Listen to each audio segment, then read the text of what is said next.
Bit Nerds is your daily YouTube car game show, where we predict the online auction results of the most interesting cars on Bring a Trailer, Cars and Bids, Hagerty Marketplace, and more. It's just like the Price is Right game show. Play along and see if you can beat the nerds.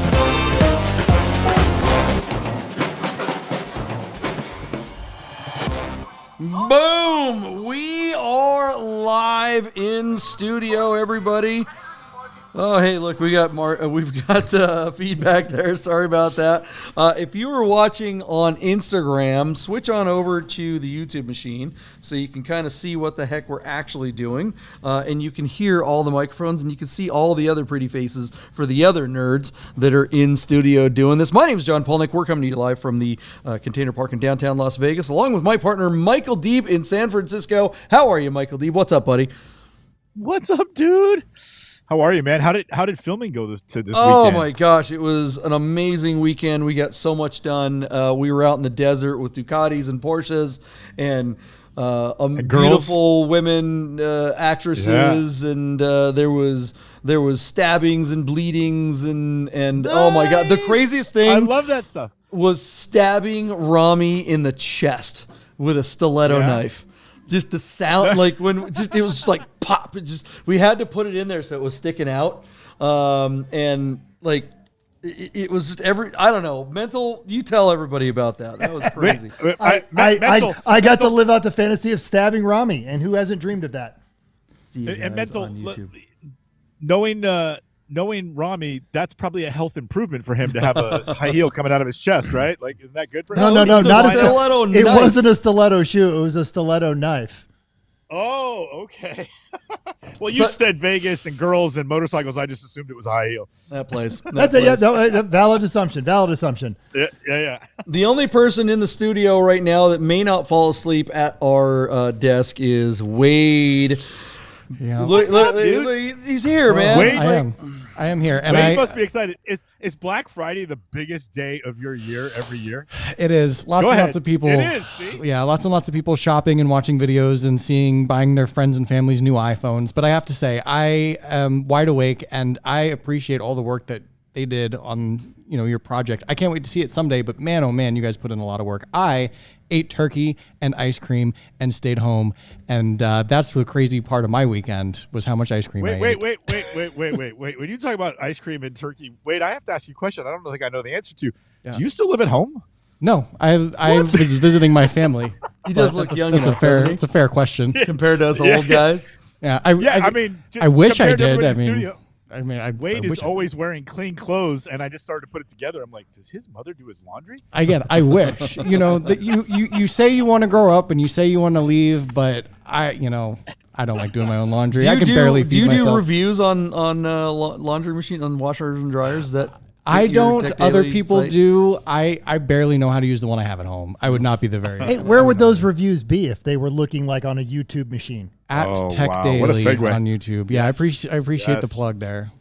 Yeah. Well, speaking of plugs, we've got to talk about our good friends at Godden Porsche and Godden Classic of Las Vegas. They're very good friends of ours. We had Cars Un Cafe this morning. I was not able to personally go because we're out filming a movie, but Buddha was on it. He ran the show, and everyone's saying it was great, and looks like Godden brought some great stuff. I think they've got a really... I'm just looking at the pictures when I got into the studio. I had a second. I think they brought like a sick-ass slant nose 911 of some sort. Did they? They did. It was beautiful. It was a turbo silver, slant right? nose, silver something. Silver one. Holy crap! I didn't hear about that car. Yeah, it's on their Instagram, and that's not the only place in the universe that has a Cars Un Cafe on the last Sunday of every month. How'd it go in San Francisco, Michael D? Yeah, I thought you'd never ask. Oh my God, it went amazing. It was really good. Yeah, so there's a guy out here in Northern California called on Instagram Dave Car Meets. And I let Dave know about the last two Cars Un Cafes. And I have to say there's definitely an uptick in attendance. Thank you, Dave at Dave Car Meets. And so we continue, John, to get half of the attendees are people who I've never met before and have never heard of the show or the pit stop and are stopping by for the first time because they saw us on Instagram, which is just fantastic. So we had couple of NSXs. We had a very contemporary, Wade, you'll love this, a Ferrari SF90 with that $110,000 performance package with the carbon wheels or something. It was like a 900 horsepower, $900,000 car. That was really fun. Actually belongs to a friend of mine who I didn't know was rolling like that. And so he showed up and he goes, yeah, I brought my bucket. And I look outside and I was like, what the hell is that? But yeah, a couple of cool air cooleds, and Rafi came out and opened the doors for us and spent the entire time out there. And we just had a really, really nice group. And of course, everybody's talking about the Easy Show next weekend, John, which will be really fun. They do a toy drive on their December thing, which I thought is a pretty good idea. Maybe something you and I can consider rolling into Thanksgiving next weekend, as it's typically the Sunday right after Thanksgiving that we host our shows. We could do it as a toy drive and kind of, jump into that loop and do something good for the kids. Love it. Love it. Yeah. There's no room for people in the back of a 911, so why not fill it up with toys and donate those? I love that idea. Also want a big shout out to our good friend Our Smiths up in Idaho. Anthony is running the show up there. He is the guy that if you have the nice watch, like a Rolex or a Patek Philippe or I don't know, Vacheron or Zenith or however you pronounce all those. He's the guy that's going to get you hooked up. He's the guy that's going to get that watch running perfect. I mean, we always talk about car maintenance and going to Godden Classic and making sure your Godden Porsches or your Porsches are serviced at Godden Classic. But wow, you got to get those watches. You got to keep those in service too, otherwise they'll break. John, they won't last forever. So. Our Smith, John, who's the guy from Idaho that we met in Monterey? What's his name again? I believe that was Randy, right? Randy's the Nerd Herd is showing up. Yeah. Michael, So Randy and Tony know each other. Tony and Chris Carbine spent an hour on the phone a couple of days ago, and Tony sent Carbine a photograph of him and Randy standing together at a car show, and then Carbine shared the photo with me. So I finally know what Tony looks like, and it was just really cool to see that the Nerd Herd are getting together out there in the ether. Beyond the show, it's I feel like a matchmaker. It's really kind of funny. I can't wait to see a nerd watching party, man. Come on. We had nothing to do with it. You can blame mental as much as anybody else. And, look, we got a producer. Look at that. Yeah. Who's that? All right, right on. This is Shelby. Look at that. And Enzo is down there. Can you see Enzo? Oh, yeah, look at that. Right on. I don't know, whatever. Yeah, so anyways, I finally got a full some house talent here. in the fisting room there in San Francisco. That is exactly right. That is exactly right. All right. You can see the fists right behind me there. The Nerd Herd is hanging out in the chat. It's great to see all the usual faces. Looks like Buddha's hanging out. Randy's here, and Hans and Anthony. Speak of the devil right there. We got Chris is hanging out, of course. Looks like we got some cool new people that just found the show. Habib. I don't know how to pronounce your last name, Habib. You're gonna need to help us out with that. Anybody pronounce that one? Because I'm gonna murder it. If you put it up, I can read it. All right, Deeb will read it. But no, hey, thank you. GHARAVI. Habib, welcome to the Nerd Herd and the Nerd Nation. We love you guys. Let's get to going over the predictions that we made last Wednesday, just before the holiday. Now it's the end of the holiday weekend, and some interesting results over a holiday weekend. It's always kind of interesting after a big, long holiday break to see how that affects the market. A lot of the sites weren't even live, I think, on Friday, which is weird to me. But Thursday. Or on Thursday. They were all live on Friday? Okay. Cool. Let's go. What was the first car that we made a prediction on? 3 of our 4 cars closed on Friday because Friday was like back to school day. Yeah. So this mental, if you'll pull up the 2000 Toyota MR2 Spider, this was the no reserve car on Cars and Bids. It had about 95,000 miles on it, offered out of Port Angeles, Washington. No nonsense stock. We don't see these cars coming up very often. I thought it'd be a cool time to share some love for the Toyota car, especially since it shares most of the drivetrain in spirit with that Lotus Exige that you were all over the other day. And then our little review of this car devolved into a bitter debate between the MR2 versus Miata crowd. I don't even understand how that's a debate. Can you hear me? Can you hear me, Mental? Not even a debate. But anyway, John, what did Wade say? I can't believe you're going to die on the MR2 hill. Yep. Oh, Wade, I love you. That was so funny. And then, anyways, we took a look at this car and then we gave our numbers. And I, of course, ever the high man, I said $12,000. JP took the under at $9,999. Wade was more bearish still at $8,800, and Mental chimed in under everybody at just $7,500, which begs the question: where was it at when we reviewed it? Was it at like $6 or $7 grand? Spoiler alert: the car did sell, no reserve. Shocking. 26 bids. And for a very familiar sounding 7,500, sound the alarm. Mental, you got a Yahtzee, my friend. Woo! Check it out. All right. So, Mental, since you got a Yahtzee and you're clearly it's so funny that you're defending the Miata and yet you knew more about the MR2 than anything else. It's funny that they say nobody pays closer attention to you than the person who hates you the most. They watch all your moves. So Mental, now that I busted you for knowing entirely too much about the MR2 market, why did you pick that number? And clearly you were right, but are you at all surprised that you were right, like right on the money? Like, are you surprised by that result? Clearly, I thought this car was going to do better being clean and stock and not that common.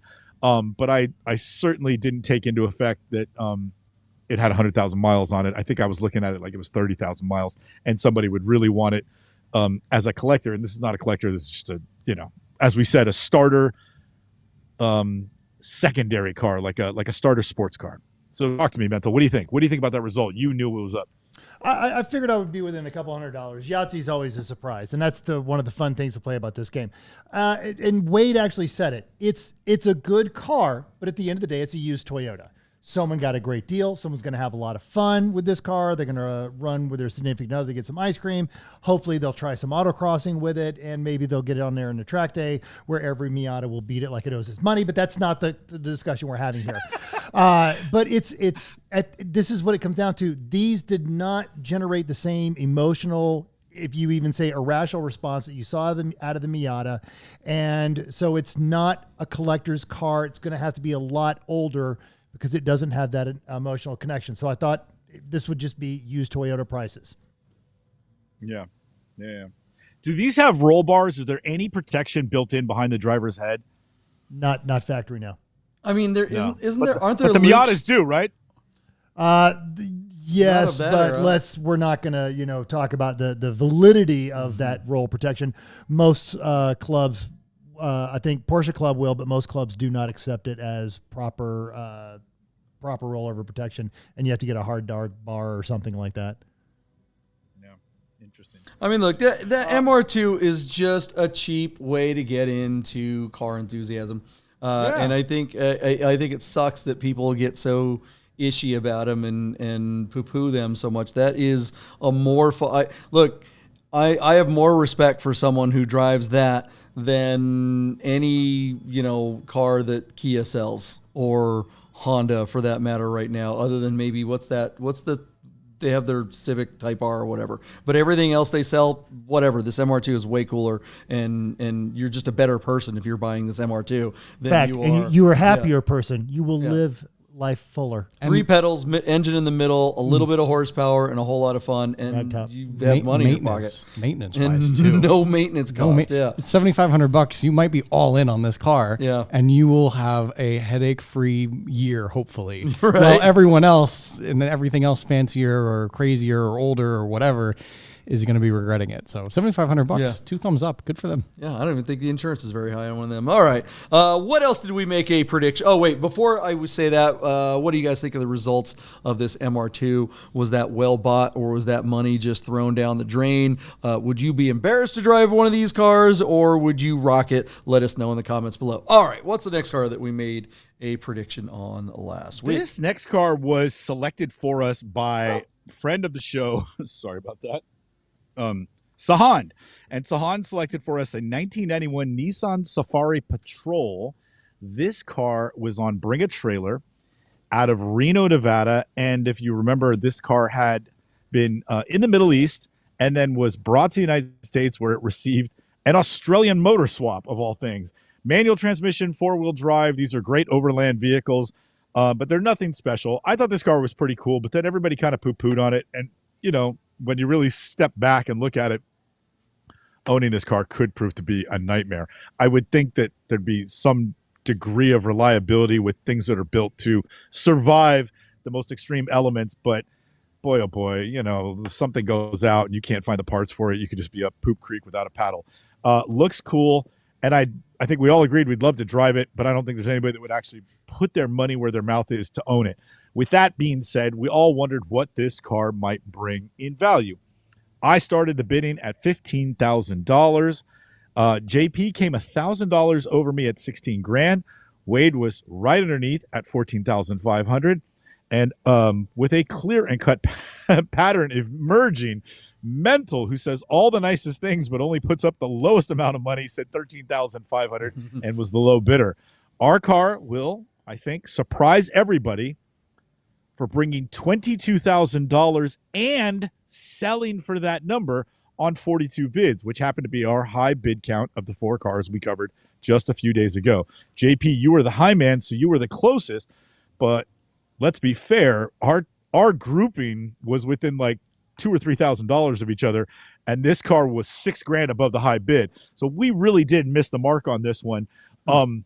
Were we all just assuming that this thing wouldn't find a home, and so we put very bearish bids? Or, you know, like, did this car just sort of surprise everybody and we got it wrong, you know? I don't know. I think these inexpensive cars in general, things like the MR2 that we just talked about, things like this, I think there's something to be said for cars that are under $30,000. It's hard to find anything under $30,000 these days. And when you find something cool, which this car definitely is, if all you have is $20,000 to buy something, this isn't for you. But if you want something cool to add to your collection, but you don't want to leverage a bunch of cash or debt, because you're not getting a loan on anything like this, but you want, I mean, for 22 grand, what do you get that's as cool as this? I don't know if there's anything out there that's as cool as this. And to everyone who's like, well, you know, you're not going to be able to get parts and this thing's going to be a nightmare to maintain. And I'm one of those people that would say that. This is an overlanding vehicle. And I got to ask you guys, you know, if you were going to overland, right, you're going to go drive across the desert or go out, you know, and do the Mojave Trail or something like that, or do actual overlanding where you're hundreds and hundreds and hundreds of miles away from anything. Would you rather drive this through some, you know, South American country, through the jungle or over the desert? Or would you rather drive a brand new Land Rover Defender? And the reason why I ask that is because parts aren't really super available for this, but there are electronic gizmos in a Defender, in the new ones, that if they fail, which it's possible that they do, there is absolutely no way to fix it. The car would literally have to be lifted out of the jungle from a helicopter and brought somewhere else. It is impossible to fix it on the side of the road, which is why the old Defenders were great, because they broke, but you could fix them where they were. What do you? Yeah, exactly. In a paperclip. What do you think, Wade? That's a really interesting point. I think at the end of the day, like, this is definitely not somebody's primary daily. This is probably their 4th or 5th or 6th car. If that's the case, I think it's most likely a great buy. I'm relatively surprised by the 22 grand. I mean, you're up there. You're up there. I mean, really? When you get above 20, 22, 23, 24 with the fees, with maybe you're shipping it, maybe you're doing whatever. I mean, let's call it 25 all in. Now you're starting to get up there. Yeah. And, you know, I think we all agree the idea of this is a great truck. But in practice, the fact that it's like 4 different things mushed together into one, I think that scares me, but there were dozens of pictures, it seems like, of boxes of parts and things on the ground and mystery bolts. So maybe it has all of the things that it needs to be maintained and serviced. Well, hell, a all in the Defender, garage, so. like a 94 Defender, like a North America Defender, it's all North American. It's all Defender parts, all Land Rover parts, but they're $75,000. You know, this one you get stuck out in the middle, and then where are you leaving $25,000 in the mud? You know, JP, for the money, could you get a decent Wrangler with a manual transmission? Oh my God! I mean, Wranglers are for $22,000. Yeah, the problem with that is then you have a Wrangler. I mean, but you can I'm go talking where about you need to go and reliability. get back. Yeah, I mean, ability and reliability. The Wrangler would have this covered, and you could get a nice one for the same money. Why would you buy this? To look cool, but maybe not to get home cool. Is the Wrangler the Miata of four-wheel drive overland vehicles? Or it's more like the Corvette, because about 10% of the buyers actually use them for what they're designed for. And the rest of them have them harsh but true. Oh yeah, That is like bitter. more than 10% of Miata drivers are actually taking them on the track or whatever. Most of them are just like they're just there to have fun, and so they're having fun. Yeah, you see them with the top up all the time. It's like little. You see all the convertibles with the top up all the time. Here we go again, point. Wade. Here we go. All right. What do you guys think of the results of this kind of Frankenstein Datsun Nissan Patrol thing? Was this well bought? Is $22,000 just like crazy money, or is this like the cheapest way to get into something that's kind of like Land Rover Defender cool factor, but with something that's actually kind of genuinely unique? And it's probably, with all the craziness, it's probably more reliable than any of those other things. So let us know in the comments below, and we'll move on. All right, what's the next car that we made a prediction on? We also looked at that beautiful white 1998 911 Turbo. This is the 993 that had all these sort of special wishes options. This is a car that had run on BAT earlier in the year and failed to sell around $150,000. My good friend Sebastian was interested in this car. He's telling me that when it was listed for $190, it was offered to him for $160, and he couldn't find a buyer for his car in order to seal the transaction. Then this car went somewhere and wound up on BAT, and now it's shown up again, this time being represented by Symbolic International out of La Jolla, San Diego. They're very reputable sellers. They've been down there doing exotic cars for, like 40 years or something. So I think the thinking is that whoever owns this car is going to a reputable consignor or consignment place to sort of put their brand behind the car to overcome maybe those issues of not understanding that this car is truly as rare as it is, being a car that has all these incredible options on it. So with all that in mind, we looked at the car, and nobody seemed to think that this car would bring the money except me. I said $280,000.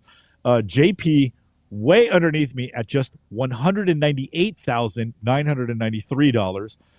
Wade parked his bid covering the under at 185, and again with that same pattern, Mental was the low man. We call him the doormat of bidding at $169,000, 993. Wipe your feet on Mental's bid. It's the lowest one again. Here's the result, JP. $208,000 was the hammer where it failed to sell on just 15 bids. So there's a couple of different things for you to unpack, John, as we look back on this. One, clearly it didn't make its mark. I think you agree with me that this is a car that's easily worth over $300,000. I actually think that if this car finds the right buyer that appreciates the rarity, that this could be a $400,000 or north, because it is a peerless spec 993 turbo. There are no other 993 turbos in North America that are spec like this at all. It's either a Turbo S, which is $500,000 or $600,000 or more, or it's a 993 turbo. But this car is sort of the lone car that bridges the gap between these two almost, outlandishly expensive versions of the car. So it only reached 2008. And then the other thing that's interesting, John, is that it's the second time around. So clearly now a lot of people this year that have been on BAT have had a chance to see this car, talk about it, and consider it. And yet the car only received 15 bids and petered out at what I would say is probably 50% of its alleged retail value, because something is only worth what someone will pay for it. And the BAT herd has spoken and said this car is only worth 208 to them. So, where do you go to find a buyer? And are you surprised by not only just the low bid count, like there's just not a lot of action on it? Like I said, a lot to unpack. So, John, what are your thoughts seeing this now? Yeah, man. Every freaking town has that restaurant on that corner that you know exactly where I'm talking about, that has been 15 different restaurants. It was a really good Indian place, but it only lasted about 6 months. And then it was an Italian place, and it was there for almost a year. They tried to hang on, and then it was gone. And then it came back as a Chinese buffet, and that did okay for a couple of years until it got shut down by the health department. And now it's got a for lease sign on it, and no one will rent that place because everyone knows that no restaurant is ever going to make it on that corner, even though everything tells you that it should work. It's got lots of foot traffic, lots of drive-by, lots of visibility, but something about that spot just ain't gonna happen no matter how many times you remodel it and how many times you clean it up and how many times you put a different sign on the front of the place. I feel like this car, you can change the wheels and make them right. The only way that this car will ever get back to being worth something, like you say, Deeb, like I do agree that it should be worth all that money, but like a lot of people in the nerd herd are saying right now, this car is just burned. So the car is going to have to disappear, go away for a while, come back with the right wheels, and have some marketing. I don't know, maybe hire a guy like me to make a real film about it, where it can actually talk about the car, and so people can understand what the hell the thing is. You're welcome, and I don't know, Wade, what do you think? Yeah, I agree with that. I think, there's two perspectives. One, this car seemed to have been for sale at 190. It didn't sell at 150. So you have those numbers attached to it. Now for a third time it hit 208, which is the highest, perceived value, market value. Offer of something. But it didn't sell again. And now, like you said, it's kind of tainted. It has this history. And I don't know where you go from here. On the one hand, this is supposed to be what the market is. You bring a trailer, like one of the commenters has said, is the quasi market of people, of buyers, of exposure. But if this car really did miss the mark for 100,000 or 200,000 more, I think waiting 6 months or a year, having it disappear, changing the wheels, and then maybe putting it in front of a totally different audience, a Mecum, a Sotheby's, someplace where people aren't online researching it while they're bidding, but maybe it's presented differently. Maybe it's advertised well. Maybe it's in front of a completely new audience and it's, bookend by other really rare $400,000 Porsches. And that's what it needs. But for right now, this thing needs to just take a break. Yeah, it's like those restaurants I was talking about. When they finally tear the building down and put up an actual Starbucks or some kind of big chain, they put a cheesecake factory in it, it's going to go gangbusters. So this is the kind of car that needs, like, to say disappear and come back at like Gun Classic. Yeah. And have them do it up and do it right. Which, by the way, Gun Classic did have me make a film about one of their cars, and they won. Didn't everything. that win an award? I think it did. Yeah, Wow. Classic gave it all was that the stuff. Yeah. Wait, did you feel that? That was a shameless plug. I did. Self-praise. Humble. Self-praise is self-praise is no praise at all. This guy's a classic. I guess they did some cool stuff to the car, but it was my film. Yeah. It's my film. The car didn't make a bunch of Porsche executives cry or anything. Cry. All right, guys. All right, what do you guys think of the results of that crazy 911 993 turbo with a hole in the door or a hole in the side of the fender, whatever you want to call it? Let us know in the comments below. Michael D, what else did we make a prediction on last week? All right, so the controversial car of the week is this 2000 Acura Integra Type R with just 17,000 original miles out of Moonachie, New Jersey, by the seller Vantage Auto. It was interesting because as we were reviewing the car, the reason why I picked the car was because it had such low miles. as we were looking at it, the herd jumped in to point out while we were reviewing it live that the front clip and the rear clip were not fitting right. This car is lowered. It's got aftermarket wheels. There's a toe strap hanging out the front. And now the bodywork is not affixed or returned to the car properly, which begs the question, how is it coming off in the first place if this is a low-mile example? So as the car was coming to a close, Mental read a lot of the comments. Simultaneously, Chris Carbine read a bunch of the comments and reached out to me. And Mental and I sort of found out around the same time, in real time, that it had been discovered that this car was previously completely gutted of its interior. They bolted in a roll cage and took this car racing. In order to prepare it for the sale, they took the cage back out of the car, put the interior back on, and rolled the car in front of photos and put it on Bring a Trailer. This was exposed in the comments. The car did not moonshot to the money I think that I thought it was going to get when I originally selected the car. And certainly my bid is more reflective of a little bit greater value.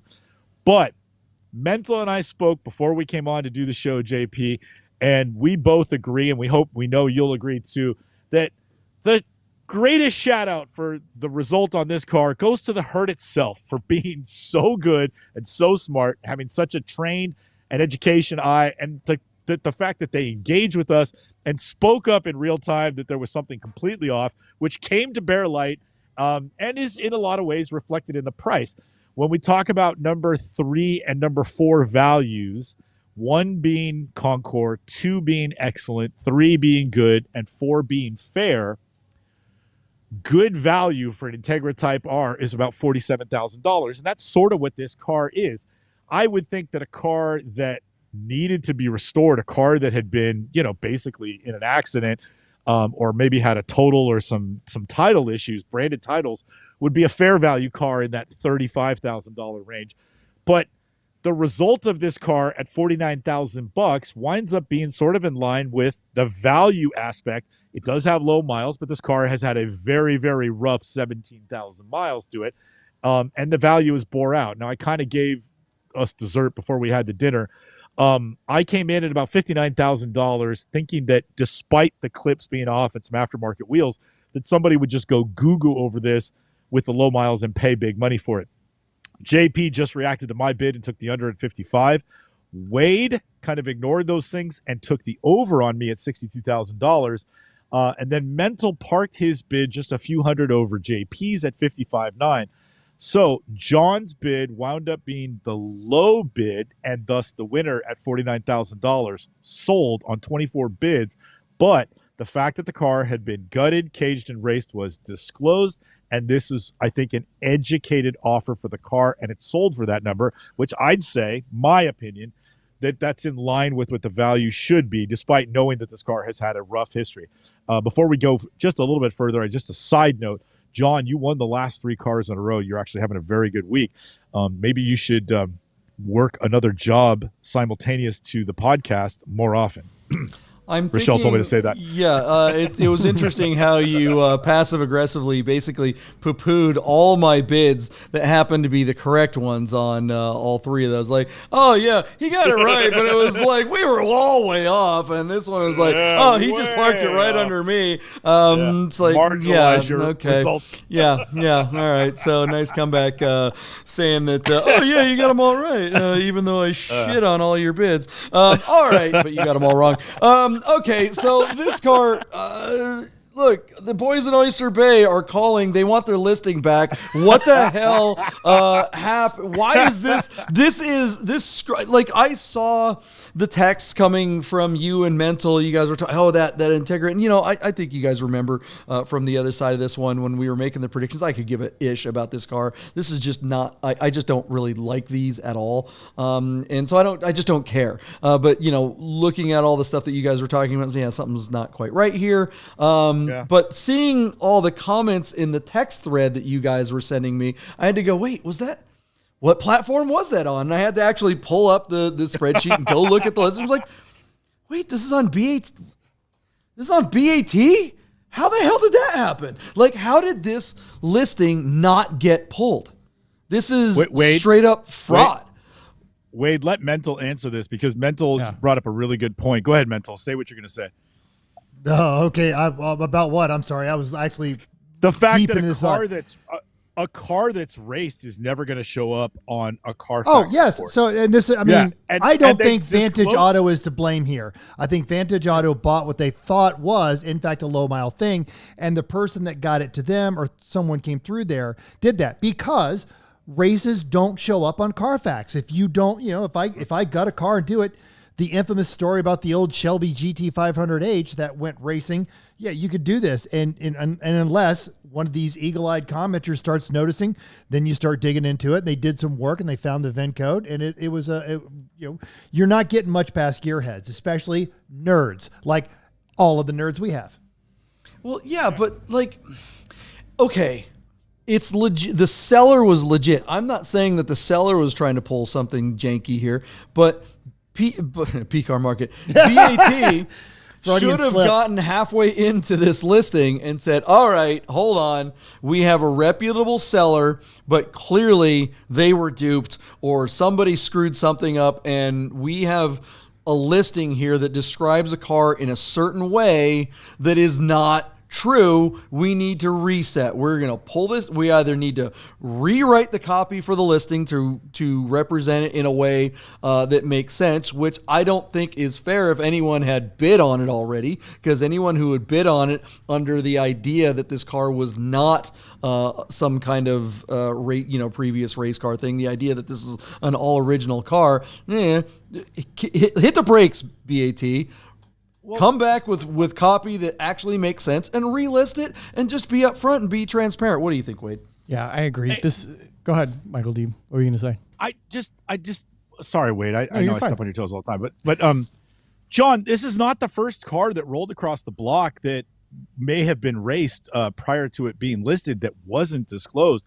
Every single car that comes on these things is buyer beware. It's up to you to check it out or have it inspected if you're going to put up $25,000 or $35,000. I don't know if I agree that BAT should have stopped this and asked everybody, hey, are you sure you know what you're getting into? We just found out this car had been raced. I don't think that's BAT's responsibility. The seller, I don't think you should pass it off on the seller. He may or may not own the car, or he may be a shop that is consigning it for a client, which is way more in style and more common now than it was when you and I first started doing the show like 3 years ago. I don't personally actually take any issue because look, the herd of BAT spoke up and said, hey, this is that car that guy used to race. And then they conveyed that it was a previously raced car. And then it's all out there. Now, if you had bid on it and you were the high man and that came to light, you didn't like that, and you asked your bid to be removed, then BAT should absolutely pull your bid and not hold that over your head from future bidding as like a boy that cried wolf sort of scenario. But I don't take issue with the fact that was disclosed in the middle of the listing. That's what the comments are for, and I feel like it worked. And I think it wasn't disclosed hold on, it wasn't disclosed in the middle of the listing. It was disclosed in the comments when people uncovered it, but it's not in the listing at all. This car is represent. That's what I meant in the comments, that it came out in the comments while the car was The live. copy says, and I quote, "This Integra Type R shows 17,000 miles and is now offered by the selling dealer with a clean Carfax report and a New Jersey title." Again, PCAR market, all right, you know what you're getting into. BAT has a higher standard, I thought. I don't think Doug DeMiro would do this if you were on Cars and Bids. Cars and Bids, one of the things about their listings that I like is that they've got those, kind of like known issues. They ask you, are there any issues about this car? And then that's listed in the listing. This shit was buried, man. And BAT, this seller was caught. And again, I don't think the seller was doing something wrong, but the person that passed it off on them, I feel like the seller didn't do their due diligence. Someone should have figured this out, and it should have been disclosed before it was listed. It shouldn't have taken the community to sleuth this ish. Wade, what do you think? I have a couple perspectives on it. I think from the seller, the dealer, whoever has it, you can ask certain questions from a consignor, from a seller, from a person. I don't know that anybody who consigns a car asks one way or another, was this car ever ripped apart and taken on the racetrack for however many thousands of miles, hundreds of miles, even 10 miles, whatever? Maybe that isn't a question that comes up. I think from BAT and the commenters and bidders perspectives, I've seen BAT pull listings with fewer comments than this listing, with maybe less controversial things about a vehicle. I've also seen sellers say, hang on, this is incorrect or this is whatever. Let's pull the listing and regroup and, rephrase however this is, or get some documentation, or if something's wrong with the car service-wise, they'll pull it and relist it a week or two later when things are sorted. It's odd to me that with seemingly so many comments and the value potentially being impacted, that neither the seller or consigner nor the commenters or bidders had enough pull or say to actually stop the listing one way or another. And I wonder if there was somebody somewhere along the way, whether it was the seller, consigner, or BAT, somebody had to make a decision and say, we see these comments, but it is what it is. And I wonder who said it. Maybe the consigner, maybe BAT was like, this is just something where if you do your research on cars and you happen to find something that isn't like it was flooded and, hidden via fraud or totaled and there was insurance, this isn't something that is like disclosed in a normal car history. So maybe it's just not within their realm to handle it in that kind of way. I don't know, but it is odd. And it is something that an astute person, obviously all the nerds picked out on, and even you did as well, as you were last show kind of looking through the pictures and agreeing different gaps, different things. You also alluded to the fact that maybe the odometer was pulled and maybe that also was, impacted one way or another. And that's probably a different story. So man, what a pick. What a pick. Hey, Mental, I have a question for you as a person who like really hobby races. Any car that's used for service has to have a branded title that say this car was used as a rental. Any car that's had flood damage or odometer statements, we get all these different ways that you can brand a title. Yet one of the first things you said when we were talking offline was race cars, nobody has to disclose that a car had been previously raced. Do you think, Mental, and I'm really putting you on the spot here, a car that is raced like your Miata or like this Integra, do you think that the titles of those cars should be branded forever, that this car was used on a closed course with the inch of its life, at such extreme, whatever you call it, dynamics? Do you think that should be disclosed on cars moving forward, which would have solved the issue for this car here? It's up to the site in a lot of places, and I think they may have actually gotten more traction if they'd have led with this. No. Hold on. I'm sorry. No. That's not the question. He's the question asking is the title should be branded. I'm going to say no. You... As a racer, I'm going to say no, because it's another law, and we don't need any more laws. What we need is just people doing the right thing. And you can't mandate with that the government, because then what defines a race? A drag race? Did you autocross it? Oh, you've got to brand your title now, and then you'll have more ammunition for warranties to be voided, even though your new performance car comes with a membership in the National Autosport Association. We're going to void your warranty if you take it on there, and that's a real case right now. So no more laws. That's a Toyota thing, right? Just be a good person. Zach is actually in here, oddly enough, and Zach Hold on. Who's Zach? I'm sorry, Zach Miller, our buddy Zach Miller in the Nerd. Cars and Bids. And he is defending the actions of Bring a Trailer. Now, he says where he would have done it differently, to go the low mileage, lived in a garage route. As a factory or well-maintained race car, it gets oil changes every 200 miles and has a team of technicians paying attention to it. So in many cases, it does represent a value if you market it right. And it would just been easier, and we still wouldn't be talking about it if they said, this is a former race car. We'd have moved on to the next thing. So just be a good person. Yeah, and that's, in answer to Deeb's question, it's like, this is not something that should be, it shouldn't be illegal to not disclose that it was raced. It's just, It's just ishy for the platform. BAT is fully in their rights to do this, but that just lowers their reputation. I mean, they have the great reputation because they're the biggest, I guess. But I don't know. This makes Doug DeMuro look a heck of a lot better. I got to tell you that, because I really don't think they would do this. And it seems like more and more often that Cars and Bids, as time progresses, that BAT is just getting too big for its own britches, and it seems like they're slacking, and they just don't care. They're pumping out hundreds of 100 or more cars a day, and stuff like this is going through the cracks. Did they have to stop the listing? No, they could do whatever the heck they want, but it would have made them look better. And we know that PCAR market doesn't give an F, and they would totally try to hide this stuff, and Cars and Bids would do something different. So there it is. How do you combat this in the future from Bring a Trailer perspective? Cars and Bids doesn't do it, and that's how you combat it. Cars and Bids eats BAT's lunch at some point. At some point, people start going, all right, this BAT thing that used to be the guys in town. All right, well, if I'm looking for cars that I know aren't misrepresented, the only game in town right now seems to be C&B. Because you can't trust PCAR market. You got to look more closely.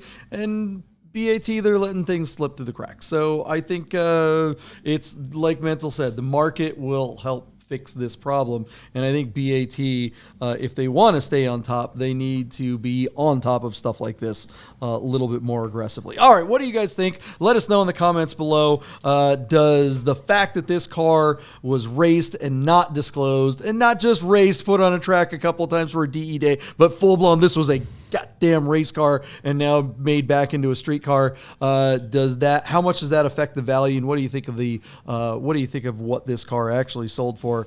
Let us know in those comments, and we will be back right after this with a whole batch of new predictions. Again, welcome to the new Nerd Herd. There's guys like Habib out there. There's a bunch of people that are hanging out, and we really love that you guys are hanging out with us. We'll be right back. Stick around, don't go anywhere.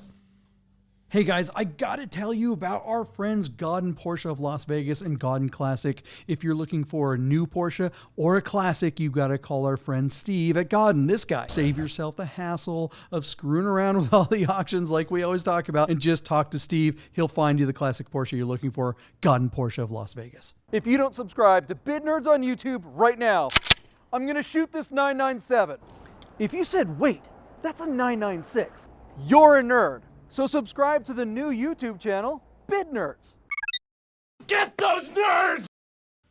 Hey guys, welcome back. Have you subscribed? Have you hit that subscribe and like button yet? I mean, are you just watching? Are you just freeloading out here? Subscribe, man. We know a lot of you guys are watching the show, but you haven't hit that subscribe button. You got to do it now so you know when the live comes up and you get that notice, and you can come over here and watch and make fun of us. You can make fun of guys like me and make fun of Deeb and well, maybe not Wade, but you definitely make fun of Mental. So do it. Get in there on the chats. Hit that subscribe. That's the way you can join the chat. All right, Michael Deeb, we got some pretty damn cool cars on the list. Did you notice I added one here while we were doing the show live? Sneaky, no, please stop doing that. Oh my God. Or I don't know, maybe tell your producer that you're doing this in the middle of this. They always kick ass when I do that. Is it another MR2? Right. I think it's another MR2. Yeah, it's an MR2. It is an MR2. It's an Italian MR2. I will turn it to the ground. Well, let's get going because we have a lot of cars to cover. So the first one was submitted by Sahan. No. I'm saying skip that one. Just let's go right to the new one. Yeah, skip one of those. Yeah, which is that one, because who cares about a purple GT3? Like, we talk about GT3s all the goddamn time. Yeah. All right. That's sorry, the one. Sahan. Exactly. If you're watching the show, Sahan, you know I had nothing to do with this. We just got a dislike from Sahan. Yeah. This is really cool. Buddha actually submitted this car, JP, but we had a full docket, so I didn't give it to him. But since you're vetoing that, we are going to cover this 2017 Lister Bell STR Lancia Stratos Replica. This is a super cool car that is located in Troy, Michigan, in the United States. It is built to be a replica of the famous early 70s Dino-equipped Lancia Stratos rally car that did incredibly well in World Rally Championship. Before Audi came out with the Quattros, this was arguably one of the best, fastest, and most successful rear-wheel drive cars that you could sort of say is of the modern era, before Quattro and all-wheel drive took over and revolutionized the sport. This car has beautiful 15-inch Compomotive coffin spoke wheels. These are made out, I believe, of alloy, like aluminum alloy, and are exact replicas of the magnesium wheels that were equipped on the rally cars that would cost a fortune. This car was allegedly assembled in Michigan. It has a 5-speed transmission, and is utilizing a Alfa Romeo 3-liter 24-valve Busso V6. We know that in the Verde version of the Milano, it makes about 180 horsepower. In the SZ, those really ugly cars, they make about 210. I imagine in a car like this, if it's not running any smog equipment, it has really good induction. A car like this could actually make about 250 horsepower and be pretty robust, especially in a car like this that probably weighs around 2,000 pounds. So I'm liking what I'm seeing here. The car looks the part. It is a very, very faithfully executed bodywork and chassis. All the proportions look to be correct. Super cool, laid back vintage sports seats with full harnesses. These cars, JP, I mean, they have a very wedge, very angular body, but you're talking about an incredibly short wheelbase and a lot of power at the rear wheels. Certainly more power than would be like a Stradale version with a Dino that made about 180 horsepower. This car has got more torque and more horsepower, and probably revs about the same with 24 valves. But really tight wheelbase. I bet it'd be very easy to oversteer the hell out of this car. I asked Buddha when he sent me the car the other night. He said, like, yay or nay? And I said, yay, absolutely, because when on earth would you see a Lancia Stratos on the road? This would be, I'm guessing, a car that would come in at a fraction of the cost of what a real Stratos would go for. Real Stratos Stradales are in the $500,000 to $600,000 range, maybe 700 grand. And then the Group 4 rally cars, the competition version cars, all of them have racing provenance from In Period, and all those cars are worth over $1 million. So we've got a car sitting here on Cars and Bids with about 3 days to go that, spoiler alert, is only at $55,000. Now, look, I have no idea what this is worth. I'm guessing it probably costs $200,000 or $300,000 to make this thing. But the guy who spends the money to build it never gets his money out of it. So this could wind up being an incredible value for somebody who's willing to take the plunge and has a good Italian mechanic in their pocket. So, John, I send it right back to you because you semi-selected this car. What do you think of a fake Lancia Stratos with an Alfa Milano engine that just, I mean, doesn't look like it could be mistaken for anything else in the universe? I mean, Captain Kirk, your car is ready, you know?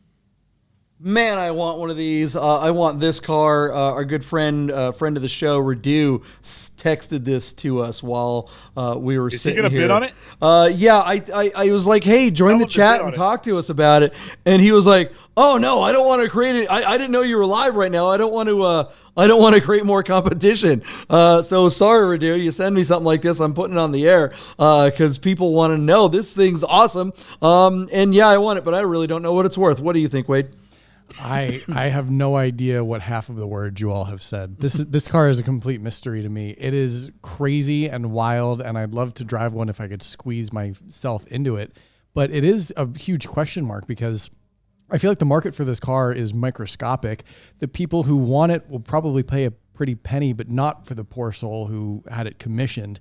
It would be a fun car to drive. Hopefully somebody can maintain it. I would love to drive it once, but I don't know if I would want to keep it and maintain it.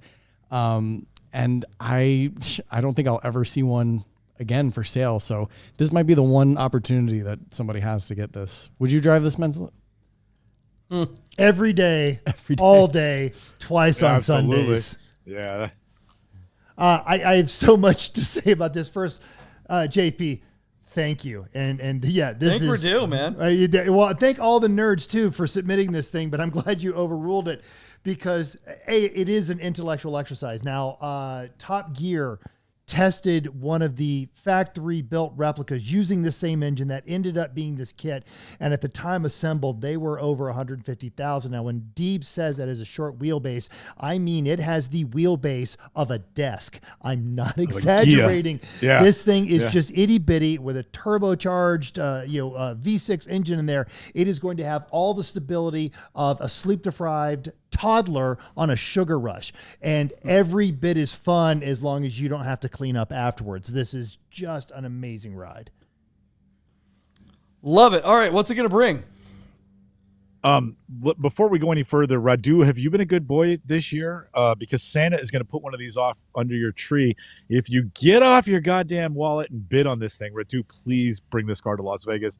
You will be the talk of the town. So as I'm reading this, LB Specialist Cars, formerly known as Lister Bell Automotive, became famous for creating this thing. They can make this with the Alpha Buso engine that's in it. They can also make it, shocking, with the Toyota 2GR FEV6. That's the same car that's in your Exige, JP. And they can even slip in a Ferrari V6 Dino or a V8, like say a F430 or an F360. They can put those powertrains in one of these cars as well. So they are still creating these. But again, John, I gotta believe this is a $250,000 build, because they're fabricating everything. This isn't, like all your replica 356s are built on Gias, so you have half the work done for you. I don't think there's anything in the universe that would be the donor for such a faithfully dimensioned contemporary Stratos, unless you're building tubular chassis from scratch, and that's got to cost money because you're fabricating everything. So I would think this has to be a $250,000 build, even with a partly $30,000 rebuilt, 3-liter Alpha V6, which arguably is the least exciting motor of the three. So anyways, John, it's at $55,000. I don't think this is on the right platform. No offense, Zach Miller or Doug DeMiro. I know he's into weird cars, but weird and like cost prohibitive expensive. I think this car needs more exposure. I think it should go to a platform where it could easily get 100,000 views like BAT.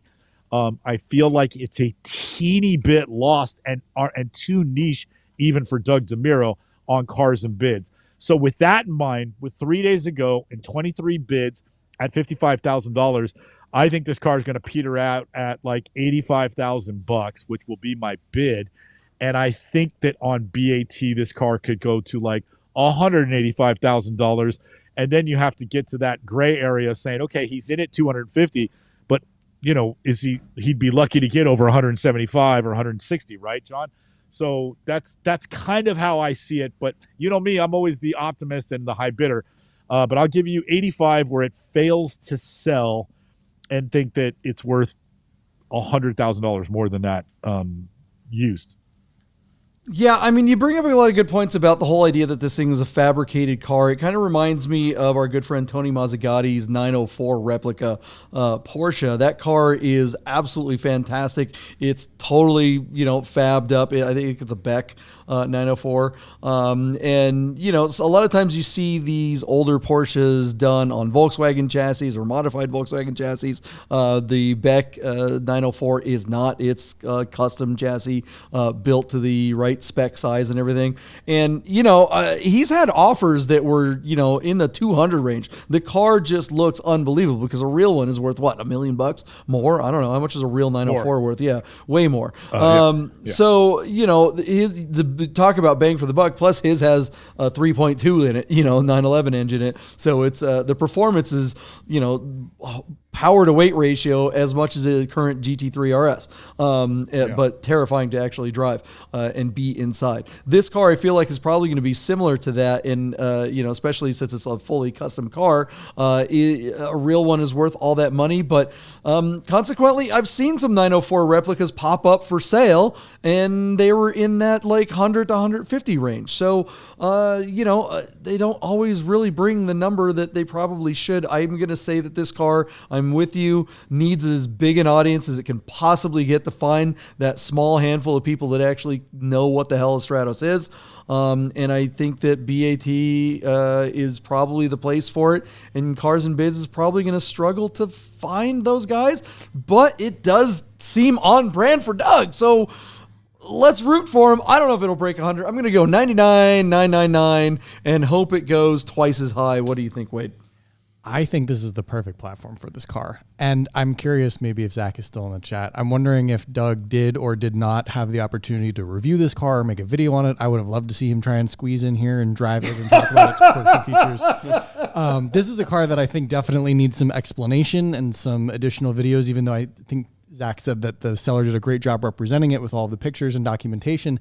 A video of this car driving down the roads would have been just the icing on the cake. And yeah, we also know another guy videos. Who could have 8 videos, 10 videos. Come on, man! 10 videos. This has Cars Unknown So- written all over it. What do you think, Mental?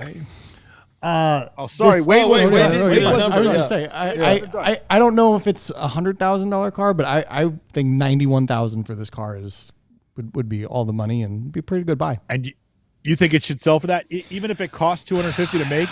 I think it should. I mean, that's still a lot of money for a car that like 2 people on Earth know. I mean, and it's a, Three of it. There's 3 of us in this room. Yeah, I mean, it's still a lot of money for that kind of car. But there are plenty of replica cars that sell for a lot. Like all the super performance GT40 sell for a lot. The Cobra sell for a lot. I mean, there's still a lot of money in those kinds of cars. So let's see.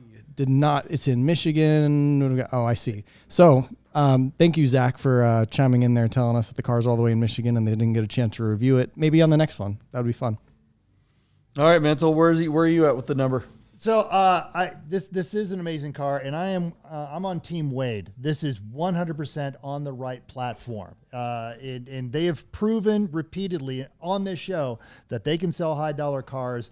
And I do think a lot of people that would be invested in this car are sick of some of the breaks in the perfect on the BAT platform that they're chinks in their armor.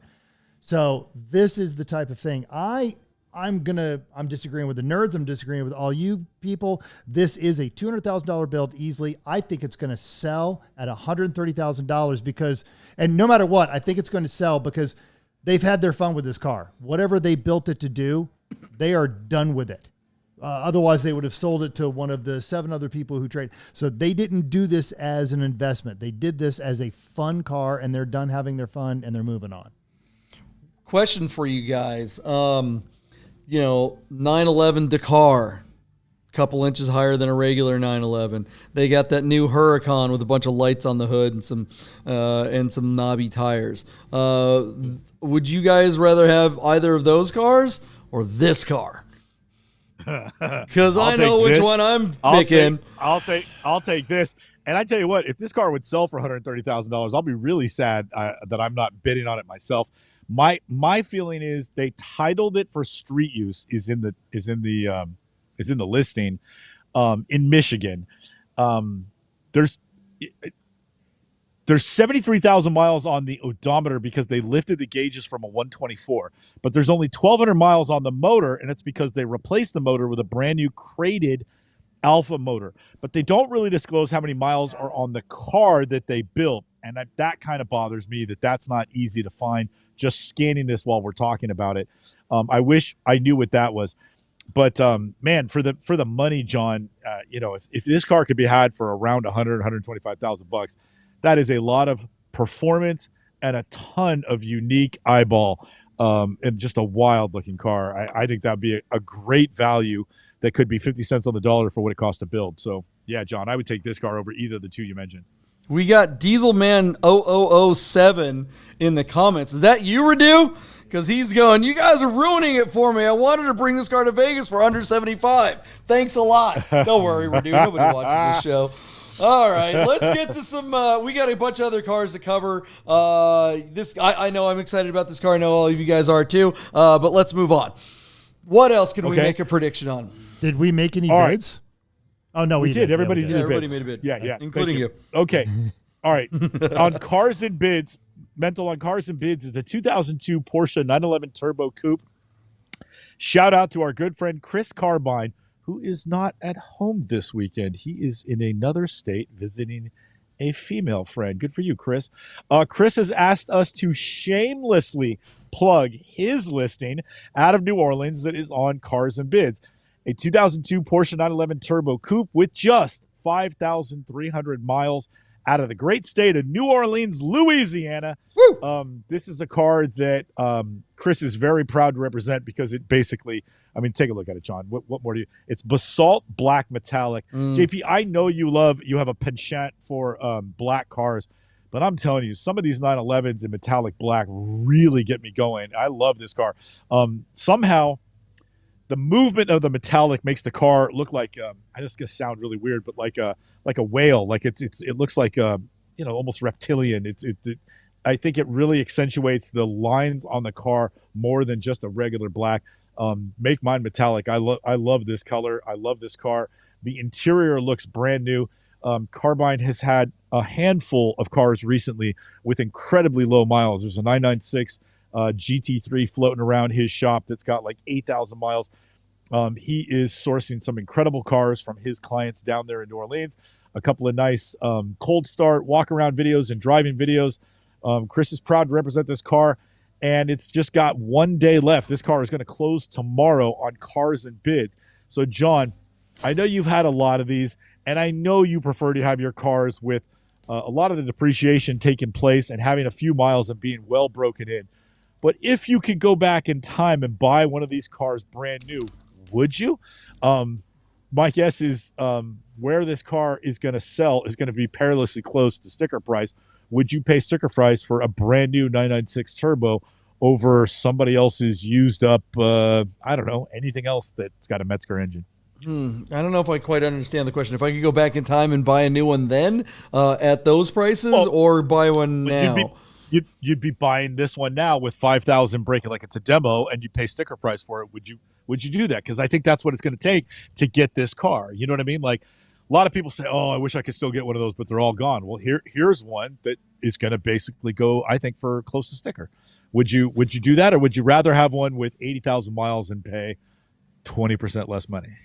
Well, I mean, I think it would be a lot less than 20% less, or I'm sorry, a lot more than 20% less to get one with 80,000 miles versus 8,000 miles, or however few this miles are. Look, I don't know, we're off track. I love this car. Yes, it's black on black 996 turbo. It's great. It's going to do well. It's got super low miles, but it's sad because it is so few miles that I think whoever buys this isn't going to put very many miles on it. It's not going to get enjoyed. So yeah, it's a bummer. But I think people want something like this. It's a great if you want a collector 996 turbo and just drive it a little bit, and it's yet another cool car in your collection, and you put a couple miles on it every year as well as all your other cars. Yeah, why not? But yeah, for me, I'd rather spend less, get one that with 50,000 miles on it, and put another 50,000 miles on it and not feel bad. What do you think, Wade?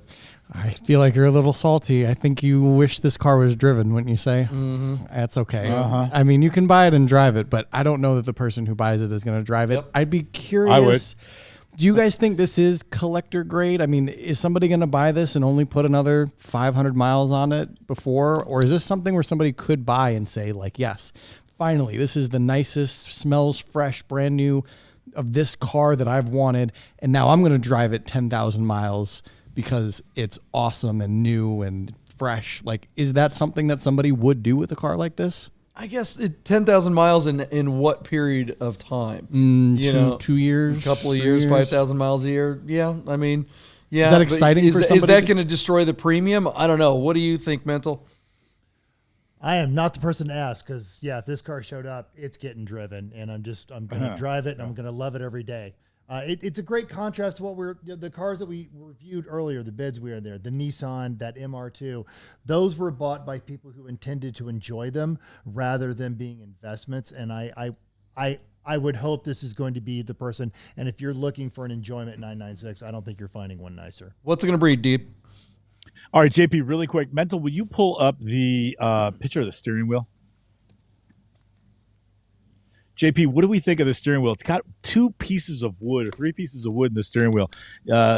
If there's no other wood in the car, I just feel like there isn't any on the handbrake or on the door. That is weird. No, they just got kind of the partial wood weight, which I'm sure is nice, but I just don't think it goes. Well, yeah, so I mean, honestly, it's great that it only has the steering wheel because that means you just replace the steering wheel and not all the other bits too, because it's hideous. Totally. And I Well, don't understand you and I people are, picking wood on the inside of a 911. Just doesn't make sense. Yeah, you and I are big steering wheel guys, and that's the only thing on the car I would take issue with. Otherwise, Easy I fix. love everything else about That's it. what's great about Yeah, it. and easy fix. Yeah. Before we get too deep into this, Zach wanted to remind us that the auction actually ends on Tuesday, not tomorrow. Well, tell him his thing reads incorrectly. So, anyways, yeah. Yeah, it does say 1 day away. I hate that. That is because we are on the West They Coast. do that. I wish that's whatever. something that is a pet peeve of all the auction sites. I wish they would say, instead of how many days, say that goddamn day, because you don't know. It's like, how many hours into the day are we? Stay the damn day right next to it. You can still put your 1 day or 4 days, but put the fucking date on there too. God damn, I hate that. We're gonna have to stop out of here. They do right underneath it, but it's not in the same black bar. So one thing almost sounds like it conflicts with the other. Where? But they do Where does right it say underneath it? Across from Carfax, it says ending November 28th, but they don't say what date that is or what day of the week it is. They just say the date. Yeah, it's in small print. It's like small print. It's like it says time left 1 day. Put the day. But it's written Tuesday. there. If it's Tuesday, say Tuesday. Is that so hard? I tried, Zach. Can you put? I tried, Zach. You got 7 words to pick from. I'm sorry, just put the stupid day. It gets like this. Did you throw any money at this yet? All right. All right. MSRP on this car was $115,000, and I just got through boasting that I think this car would bring MSRP, and I don't quite think it'll get to that, but I do think it'll break 100. I think it's good. Did we lose Michael T? Just in I time. think it's going to break. Is he MSRP. totally gone? Oh, yeah, he's or- gone. No, he's back. He's back. Okay. Go ahead, Deep, today. What happened? You dropped. $109,000 and just missed MSRP. That's where you think it's going to be, is $109,000? Yep. Can you hear us? Are you, is this thing on? Hello? I can hear you, but every time Yeah, he's breaking up. gone. Yeah. So He's breaking up. All right. $109,000 to you, JP. Okay, we got $109,000 from Deeb. He's cutting in and out. All right. Yeah, I don't think it breaks 100. I think it's a $100,000 car. I think it's the wrong time of year. It's a fantastic car. It's going to do well for what it is. Cars and bids, we don't see a bit. I mean, where is it right now? It's at $60,000. That'd be a long way to go in a day to get there, and we just typically don't see that. No, it says 1 day. No, I mean, so it's sometime on Tuesday. Even with it's a day and a half, whatever. To get to 100, that's $40,000 more than it's at right now. I mean, it certainly could, but I think the market is okay. Is it soft? A little bit, yeah. Is it softening? Yeah. Is it going to soften some more over the next 90 days? Probably. But I think that's all to do with the fact that it's frickin' winter, and there's a lot of people in this country that can't even drive a car like this. And if they own something like this, it would be in a garage till spring. So why would you buy something like this right now that you can't even, that you'd have to store somewhere else? I mean, so yeah, I'm going to go 79,996 and pass it off to Wade.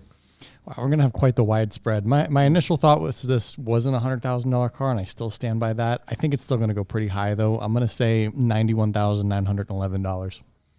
Where are you at, Mental? I say it will break. I'm going to say 103,996. 103,996. So you are breaking the Hyundai too. All right. I think it'll do it. Let's see it. Let's see what happens. That would be really cool if it is. We want it to. For Chris, we want it to bring all the money. I want to be wrong on this one. So all right, what else? Chris says I need a Xanax. No. I need what's the one for going to sleep? The one that makes our good friend I'll say the like, one we're using is exhausting shoot schedules in the middle of the desert, starting before sunrise for the last 3 days, because I feel like that's putting me right to sleep. Yeah, I'm just like on the last. I'm on the last. Put the day on there, cars and bids. Come on, Zach, talk to Doug, make it happen. All right. While he's doing that, you can find Desolation Road coming in just a few months. Tell your friends, tell them you know the guys that made it, because it is going to be an award-winning I want to say philosophical thriller masterpiece of a short film. Thanks. Yeah, we will let you guys know. Coming to a not a movie theater, but probably a film festival soon. All right, what else we got, Michael Deep? All right, JP. Mental is pulling up right now for us a 2011 BMW 1M on Bring a Trailer.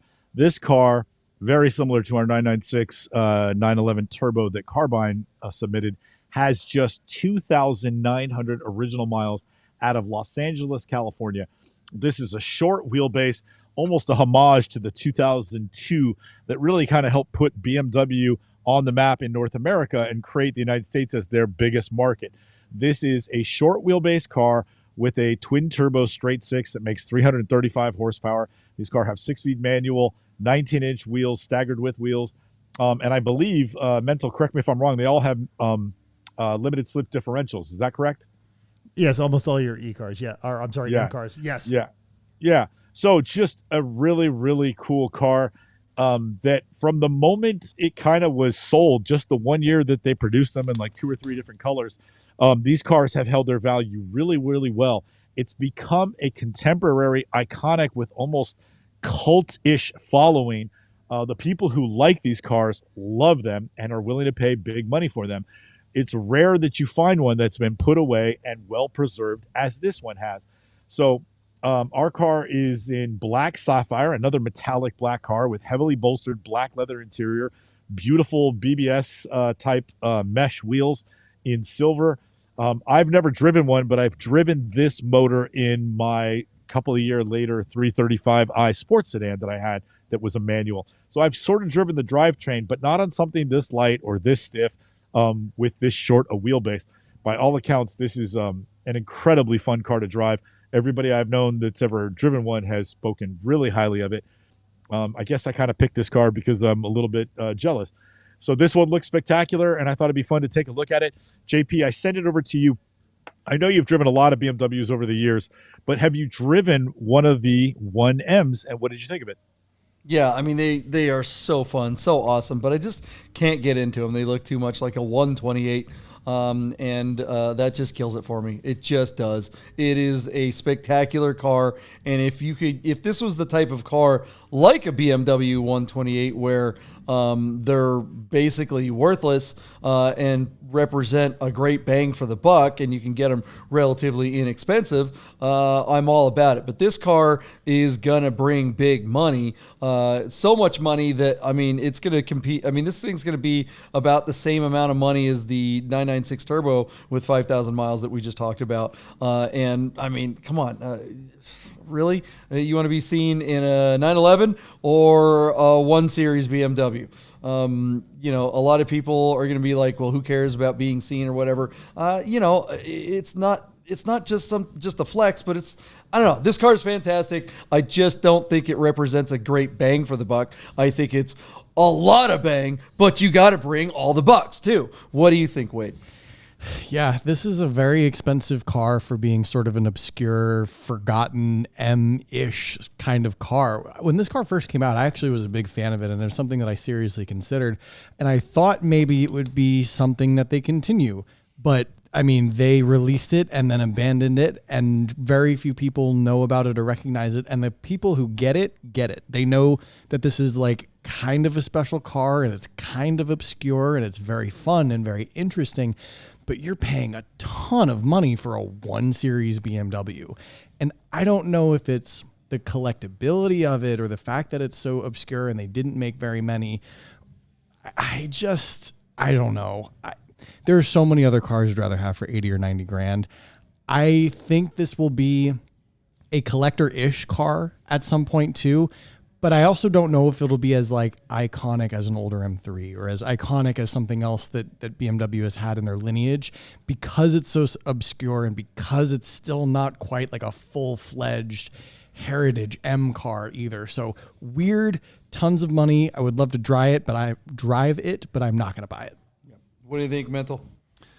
I think that the people that want this and know what it is have not entered into a collector's mindset yet.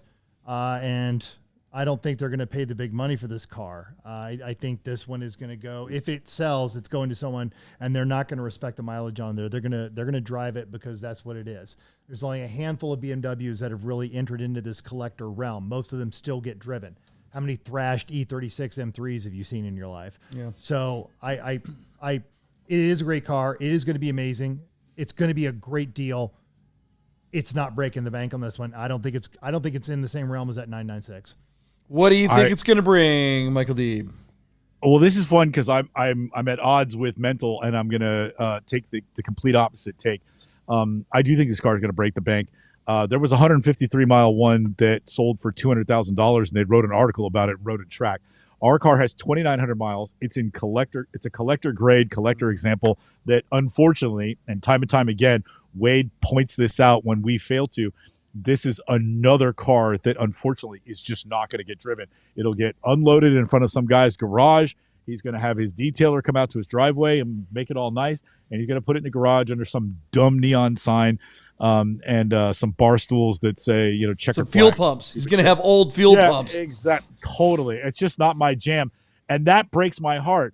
But let's not forget, this car closes in less than 24 hours and is already sitting at $70,000 on, just 4 bids. But I think this car is going to go to $100,000 where it will sell. So my bid to you, John, I'm going to jump in the deep end and go, this car is destined for a big finish because of the miles and because they only made this car for 1 year. All the reasons why this car should be driven are valid, but this one's going to fall through the cracks. Somebody's going to pay big money just to own it and not to drive it, which breaks my heart. It's like God killing a kitten. But $100,000 to you, JP. My buddy Jeff just bought one of those, what is it, the 235 M Sport? Does that sound right? Yeah. I mean, I've kind of the BMW nomenclature, I've lost it. But, that car is freaking awesome. And I think he paid, I don't know, 40 for it or something like that, or maybe 50. And, it's every bit as good a car as one of these. I've driven both of them. Is the one better? Yeah. Does it have 3 pedals? Yeah, it's definitely better, but twice as much, 3 times as much. I don't know. I don't think it's worth it, but I do agree with you, Michael Deeb. It is going to bring some big money. There are dorks that want this thing and they're just going to sit on it. But I don't think it's going to quite break 100. I'm going to go 99, 128 and send it to Wade. Hey, Wade, so you know, they built 983 of these cars. So while JP compares it to 99, 183, oh well. So while JP says that the contemporary M235M or whatever is a better car, they also built, 5 times the number of those, and that's why these cars continue to bring big money. So I send that bit of information to you to help you with an informed decision, Wade. Yeah, it's a valuable piece of information. I know they didn't make many of these cars. I saw it when it was announced and released and thought it was really cool and thought they'd continue it, and they didn't. And now here we are talking about the fact that it could be $100,000 1 Series BMW, which is crazy. But the numbers speak for themselves. I mean, nobody has this, and nobody has it under 5,000 miles or 2,000 miles, however many this has. So the big question, over 100,000 or under 100,000, I think it's going to go over 100,000, but just by a little bit, 105,000, I think, unless that's what you bid. Good Sounds bid. familiar, but Good. 105,000, yeah. All right, Mental, your go. I'm going to say it's going to go for 89, and given the way this is presented, it's going to fail to sell. That's interesting. What do you think? What do you think the reserve is? Me or D? Me? You? No, you. I have no You're the clue. one that said if it's going to fail to sell. Where do you think the seller actually wants it? I think the seller is in line with you guys that it's a collector's car, and basically it's going to come down to is the BMW collector crowd that big? And I don't think they are for this car. So I think the seller is thinking like you guys. Yeah. All right. What do you guys think? All right, let's move on to the last car of the night. Yeah, just last tidbit, that MSRP was $56,000 on that car. So, wow. I mean, it's just crazy to see what they bring in the secondary market. So Chris Herd, Carbine, the herd agrees with all you guys. 83 to 90 to $103,000. Sorry about that. Go. Yep. All right. Chris Carbine picked a second car for us. This is a 1976 Porsche 930 Turbo Carrera project car. This car, for the last 45 years, has been owned by one family. It is an ROW, which is a rest of the world example. This is a car that was not originally destined for the U.S. market. These are the pre-intercooler cars, but this particular car has aftermarket BBS wheels. It has a later car. It has the more contemporary intercooled turbo wing on the back. They call the T-tray spoiler. It does not have the correct turbo Carrera wing. Let's see. It was sold new through somebody in Germany, so this was a German domestic market. Equipment includes a K26 turbocharged yellow finish BBS wheels, T-tray spoiler, and then recommended work includes addressing the broken head stud and repairing the cassette stereo, mobile phone, and heater. So this car needs a lot of work. It's not a domestic car. This is a car that would be virtually impossible to get into California. It's ironic that it's offered out of California, but it's on a Nevada title. There's also some interesting graphics adorning the back of this car. But just feast your eyes on the interior. Mental, can you just skip ahead to a picture of the leather? Yes, I'm interested to know what JP calls this, because we know of his affinity for dark tan. Peanut butter and jelly. This is butterscotch or baby puke, orange or yellow. Is what I would call it. The phone cracks me up. There's no center console. The dash ruins it for me. That color all the way across the dash, like forget about it. I think this car should be sold in LA. There's no AC that I can see of. It does have the heater boxes. Looks like there's a lot of files and photographs, so that might be good to help sort of document the history and when a lot of this stuff went custom. I really want to know if that leather is stock. Do you think, John, that car could have come with that color leather from the factory? Oh, hell yeah. Special. Yeah, no, that interior is definitely stock. Obviously, the wheels aren't, and I don't know why the hell you would want to match your wheels to your yellow interior. Yeah, that's just a lot of freaking yellow. It's weird that it's got the mocha seats, but I think this is one of those cars. I mean, they didn't call it special wishes back then, but you could look. Some guy in Europe ordered this. That's the way he wanted it, and he, probably drove down to the Porsche factory, and a bunch of guys eating some strudel or something like that talked about it, and this is what he ordered and what he got, and all right, it's cool. Don't want it, but I do respect that it's kind of neat and different. How many millions of black on black 930s have we seen? Hey, I love a black on black 930. In fact, that's the way I want it. But I do appreciate this car. I just feel like, man, there's so much yellow to just follow up with the wheels. Just kind of take it easy. All right, with the wheels. Yeah. Change the color of the wheels, and you might be able to live with this. John, before you pass it over to Wade, what's it going to take to fix that head stud? Like, is that top end, or is that? You have to really split the case to do that. No, I think you don't have to split the case at all. You're just taking the valve covers off and drilling. And you can fix the stud. Yeah. Okay. It's a pain in the ass. Because the other stuff was minor. You do have to get the engine out, but you don't have to crack it. Yeah. All right. So we're talking still not 10, cheap. Yeah, $10,000, something like that. Yeah. Okay. All right. Thank you, Wade. Go ahead. Jump in. Yeah. No, man. This car is an eyesore. I didn't know what to look at more, the wheels or the interior. I mean, it was a little bit of everything. And the other thing too, this is a project car, and my opinion, and this isn't representative of this car specifically, but for every project car that has a list of things that need addressing, it's probably twice as long in reality once you actually start digging through all the stuff that need to be addressed. I'm feeling triggered here, man. I know. Look, if you want to buy this and teach me a lesson, that's fine. But it's just, I don't know. There's so many things about this car. I mean, whoever bought this, they checked the box that said, give me all the leather you had. And I don't think that you can really do anything to this car aesthetically to make it better. You're not going to rip out the interior. You're not going to do anything in that regard. Maybe you swap out the wheels, but mechanically and all the other things that need to be addressed, it's kind of scary. And maybe if this car was unique or interesting or rare or not an eyesore, maybe it has a wider pool of buyers, but this is going to be a tough sell, I think. Mantle, you got an opinion on this thing? When I when I lived in Germany, I was friends with a guy that worked for the Porsche factory. They have a wonderful leasing program for their employees, like super cheap, and you could spec out a car exactly as you like it. The only catch is if a customer sees it, you have to surrender it by the end of the day. And after having 4 cars taken from him inside the span of 3 months, he ordered a new 964 with baby blue wheels, baby blue paint, and baby blue dyed leather because he just wanted to have a car. And that's what I'm looking at here. So for some reason, they wanted the most unique thing. I actually don't hate it. And the fact that it is a 76, I actually think it kind of makes it a little period correct. Even though it's not a widely available factory option, I feel like it fits the model year.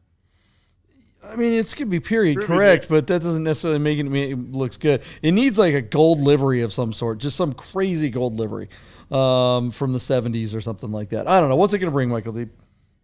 All right, JP, our car closes in 3 days on Bring a Trailer on a Nevada title, but out of California. The car is currently sitting at $52,000 on just 3 bids.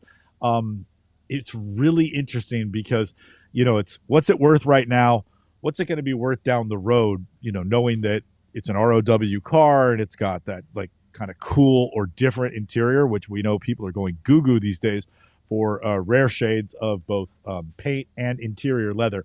I think this car is probably worth $86,000, and then you're going to throw easily another $25,000, $30,000 at it. And then when you're done, you might have a car that's probably worth, say, $130,000, but you're only in it like $115,000, so you might have a little bit of equity. So it's probably worth that. And with that in mind, and knowing the work and the things that are a little bit off on the car, I'm going to give you my bid right at that number, $86,000, JP, where I think it could and should sell because it looks like the person listing it as a project car knows that the next guy has to spend a lot of money on this car. So $86,000 to you. And I think at this time of the year, I think it sells for that number. I'm confident in my bid. Yeah, I don't. Boy, that's a lot. I don't know. This car needs an old retro, McDonald's livery. I kind of want it just to do that to it, or like an old. Anthony says John Player. John Player.